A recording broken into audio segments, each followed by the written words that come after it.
Hello everyone. Today I will be sharing a small presentation on the new and upcoming computational models in today's era. So let me begin my presentation.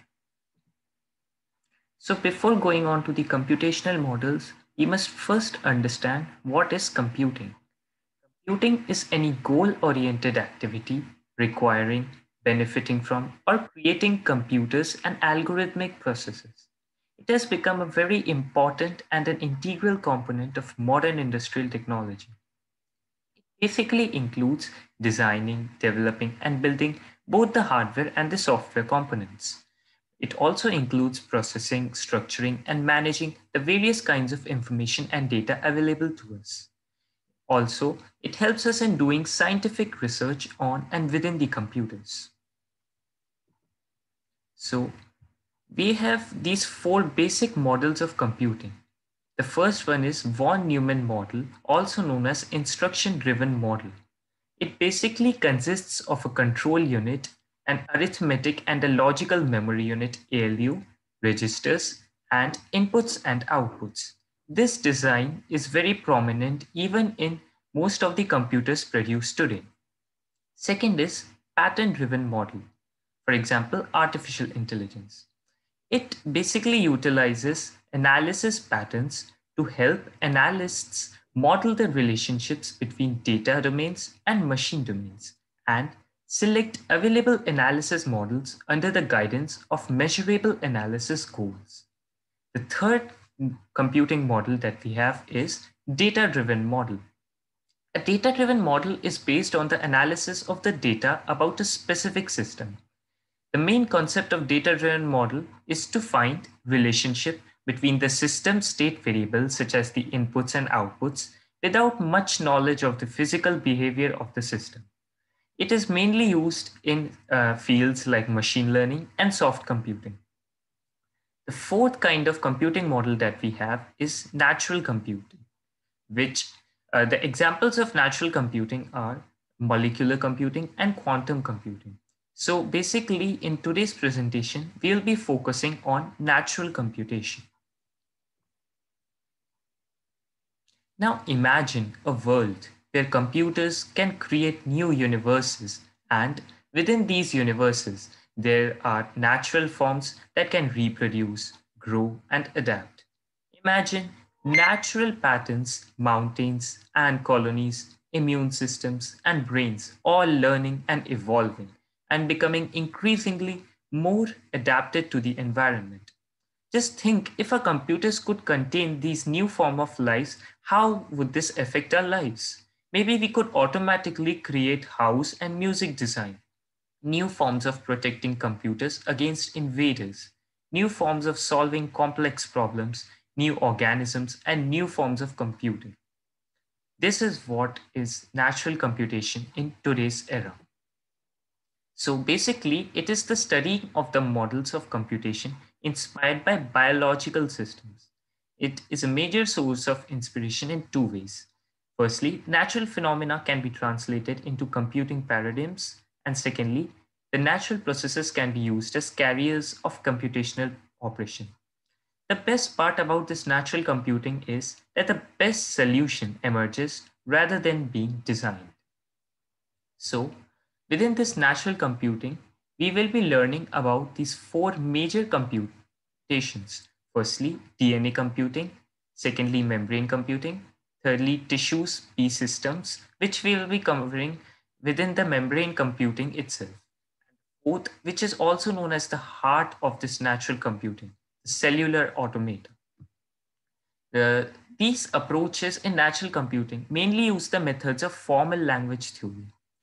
This cellular automata is a discrete model studied in computability theory, mathematics, physics, complexity science, theoretical biology, and microstructure modeling. It was founded by Stephen Wolfram in 1983 based on the work of V. Newman, Stanislaw Yudel. The DNA computing is also known as the H systems, which was founded by Tom Head in 1987, and the membrane computing P systems was founded by George Pon in 1990. So first we will be focusing on this DNA computing. Here is an overview on what we will be seeing in this presentation. Firstly, there will be an introduction to DNA, then what is DNA computing, then we will be solving a real-life application, Adelman's Hamiltonian path problem to understand DNA computing. Then we'll be looking onto the cutting-edge technologies, then some advantages and disadvantages. Then we will draw a comparison of DNA computation with the electronic computers, and finally we'll be concluding. So what is DNA? DNA stands for deoxyribonucleic acid. DNA represents the genetic blueprint of living creatures. It contains instructions for assembling cells. Every cell in human body has a complete set of DNA. DNA is unique for each individual. So why is DNA a unique computational element? It is because of these three main reasons. Firstly, extremely dense information storage. There's a figure which you can see below. This image shows 1 gram of DNA on a CD. Now, this CD can hold around 800 MB of data, and this 1 gram of DNA can hold about 10 to the power 14 MB of data. The number of CDs required to hold this much amount of information lined up edge to edge would circle the Earth 375 times and would take around 1,63,000 centuries to listen to. That's an enormous number. Secondly, it also has got enormous parallelism. Now, consider a test tube of DNA. It can contain trillions of strands. Each operation on a test tube of DNA is carried out on all strands in the tube in parallel. That is why it is said that it consists of enormous parallelism. Thirdly, it has an extraordinary energy efficiency.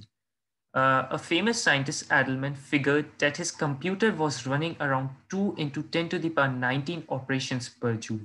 This simply shows how much extraordinary energy efficient this DNA computation is. So these are the main instructions in DNA. Instructions are coded in a sequence of the DNA bases. A segment of DNA is exposed, transcribed, and translated to carry out instructions. The basic operations which are necessary to perform DNA computation are AND, OR, NOT, and NOR in CPU, while cutting, linking, pasting, amplifying, and many other. Complementarity is an important concept which makes DNA unique. Now just look at the figure given below. Here you will be able to observe that the 3 bars given in this first instruction set is pretty much similar to the 3 bars in the second instruction set. This represents the sequence which indicates the start of an instruction. And this complete instruction set is responsible for triggering any hormonal changes in our body. So this is basically an example of instructions for hair cells. So what is DNA computing? DNA itself does not carry out any computation. It rather acts as a massive memory. But the way complementary bases react with each other can be used to compute things. A computer that uses DNA to store information and perform complex calculations is very important. The main benefit of using DNA computers to solve complex problems is that different possible solutions are created all at once. This is known as parallel processing. Now we will be looking upon an important application of DNA computation, Hamiltonian path problem, which is also known as the traveling salesman problem. So as you can see in the figure below, can you find any Hamiltonian path from Darwin to Alice Spring? So by inspection, we come to a solution that if we trace around this red mark line, Darwin to Brisbane, then Sydney, Melbourne, Perth, and Alice Spring. So this will be a solution. But observe carefully.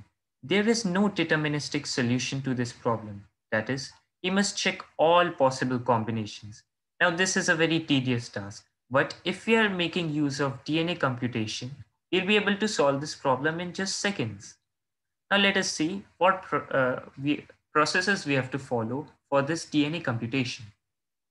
Firstly, we begin by encoding each city with complementary base vertex molecules. Now, by complex base vertex molecules, we basically refer to these circular these circles, the city, the name of the cities which are present inside these circles, and then we will encode all possible paths using the complementary base edge molecules. These edge molecules refer to the path we follow to reach one city to another. And finally, we merge these vertex molecules and edge molecules, and all complementary base will adhere to each other to form a long chain of DNA molecules. After we have followed these processes, finally, this is the solution that we get. It is a kind of a double helix molecule, as you can see. To get such a solution, we have basically followed these three processes: merging, amplification, and selection. Merging is nothing but mixing two test tubes with many DNA molecules. Amplification. Amplification is just the DNA replication to make many copies of the original DNA molecules. And thirdly, selection, which is the elimination of errors and selection of correct DNA molecules, such as mutations.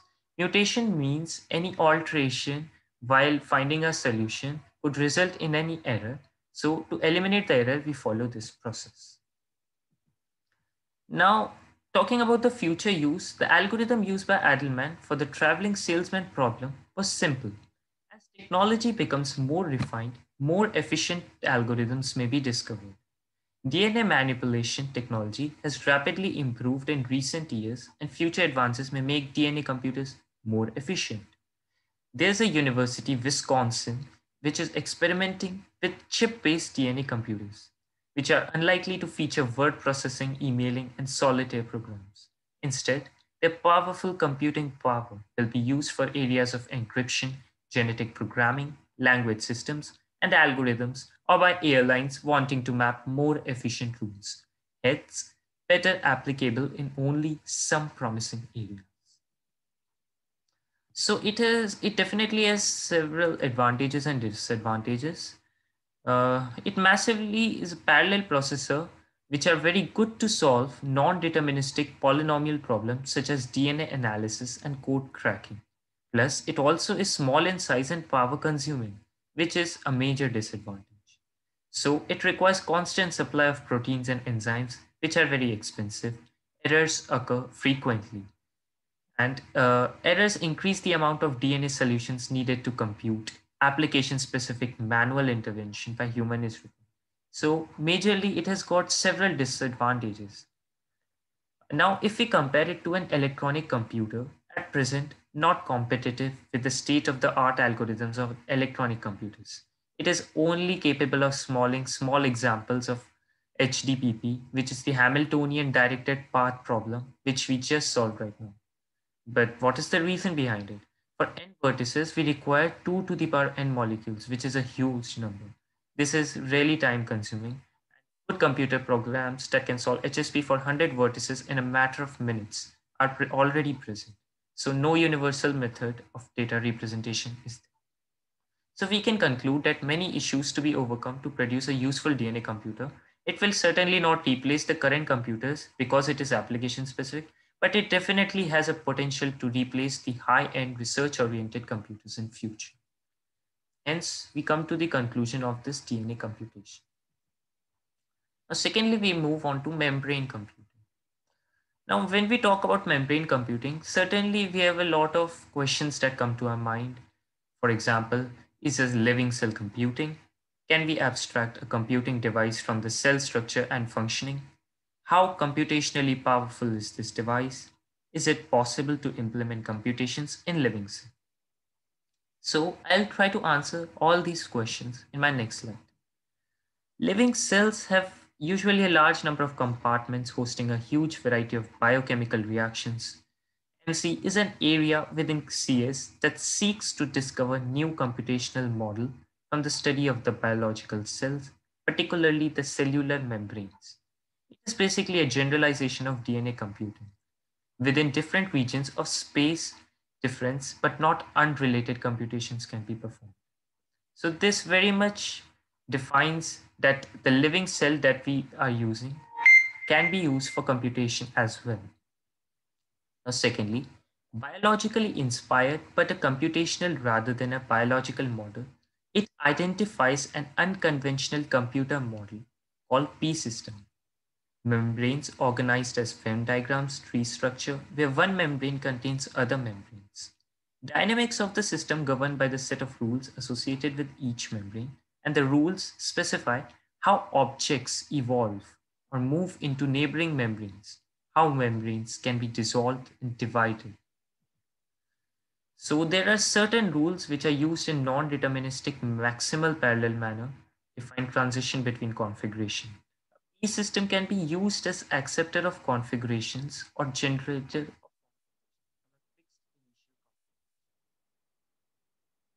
There are various rules that we first need to follow in order to implement this membrane computation. These include each region contains a multi-set of objects and a set of rules.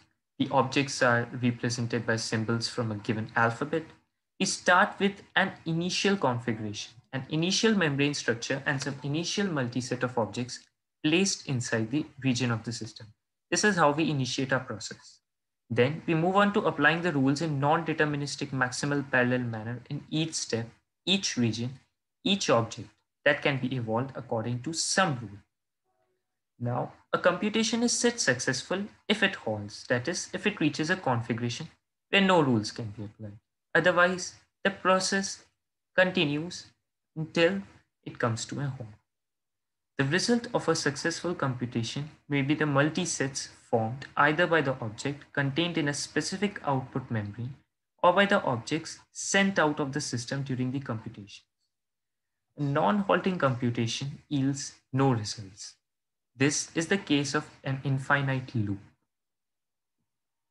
So the basic language which it accepts or makes use of is P system. P starts with an initial configuration Z equal to the subset given in the figure. Here, this is nothing but the permutation of the A elements present inside this set. At each step, a maximal multisets of rules are non-deterministically selected. String Z is accepted if the system eventually halts, as I mentioned in my previous slide. A configuration is halting if no rule is applicable. A string W is generated if found in originally empty output membrane. This is the exception of our membrane computation.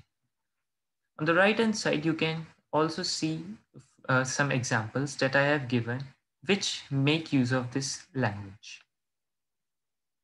Now, membrane computation finds its applications in biology, computer science, and linguistics. In biology, it plays a vital role in mechanosensitive channels and biological dynamics. It is basically used in modeling respiration in bacteria, photosynthesis, respiration, and all mediated immunity by means of P systems. In computer science, it is majorly used in static sorting P systems, membrane-based devices used in computer graphics, and analysis of public key protocol with membranes, membrane algorithm, and computationally hard problems addressed through P systems. So basically, firstly, we were looking upon DNA computation, which is mainly used for solving very basic problems like Hamiltonian directed path problem. But this membrane computation can be used to solve several hard problems. It also plays a major role in linguistics and used for parsing with P automata. So we can come to a conclusion that membrane computing provides computational models that abstracts from the living cell structure and function. Such models have been proved to be computationally powerful and efficient. Membrane computing defines an abstract framework about distribute architectures, communication patterns. Such features are relevant both for computer science and biology. They have been developed so far as a purely generated devices in the context of the formula. The lack of well-defined semantics for reasoning about real times and non-deterministic and maximum parallelism are not always desirable features. So the last 3 points are its disadvantages.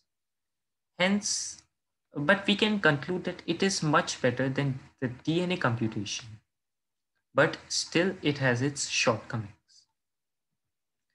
Finally, we look at our last model, the cellular automata. It is a discrete model studied in computability theory, mathematics, physics, complexity science, theoretical biology, and microstructure and modeling. So It consists of a regular grid lattice of cells as present in the figure below. It evolves in discrete space and time and can be viewed as an autonomous finite state machine. Each cell follows a simple rule for updating its state. The cell state S at time t plus 1 depend on its own state and the state of its neighboring cells at t. The figure you can see that a grid of cells is present. Now, if this cell is black colored, this signifies that the cell is empty or its value is 0. If the color of the cell is white, then we can conclude that the cell is either filled or its value is equal to 1. It has a variety of applications. It can be used to solve a wide range of computing problems, including image processing, random number generations, NP-complete problems, and also used majorly in VLSI testing, data encryption, error correction, and code correction. It is also used in testable synthesis and generation of hashing functions. It has so many applications because of its main advantages. It uh, its implementation requires very few processes. It is pretty scalable as it is easy to upgrade a cellular automata by simply adding some additional cells, which was not the case in the previous two computational models. It is also known for its robustness, where what that is, it continues to perform even when a cell is faulty because the local connectivity property helps to contain the error. So these are its main advantages. We move on to some cellular automata basics. So the three main components of that define a CA are the array dimension, the neighborhood structure, and the transition rule. You can carefully see in the figure the von Neumann neighborhood is a kind of neighborhood where the cells are simply present orthogonally to the main cell. In a Moore neighborhood, all the neighborhood cells are uh, surrounded by this main cell. And in extended Moore neighborhood, we produce one more layer of these neighborhood cells. In the periodic boundary CA, the left neighbor of the leftmost cell is the rightmost cell and vice versa. While in the null boundary CA, the state of the left neighbor of the leftmost cell and the right neighbor of the rightmost cell is set to null. These are the main rules that we follow in such kind of automata. Firstly, the next state function. In a CA, next state Si t plus 1 of the ith cell is specified by the next state function Fi equation. Here, t signifies the time and s represents the state of the cell. I is the position of the cell in the given matrix. Each cell has a next state function. If the next state function of the ith cell is expressed in the form of a truth table, then the decimal equivalence of the output is conventionally referred to as the rule Ri. This is a very important process which is followed in. We can form the next state combinational logic corresponding to a cell's rule that determines next state of the cell. Here, basically, we focus on the linear additive rules, the rule that imply only XOR logic or XNOR logic in its next computational combinational logic is called linear rule.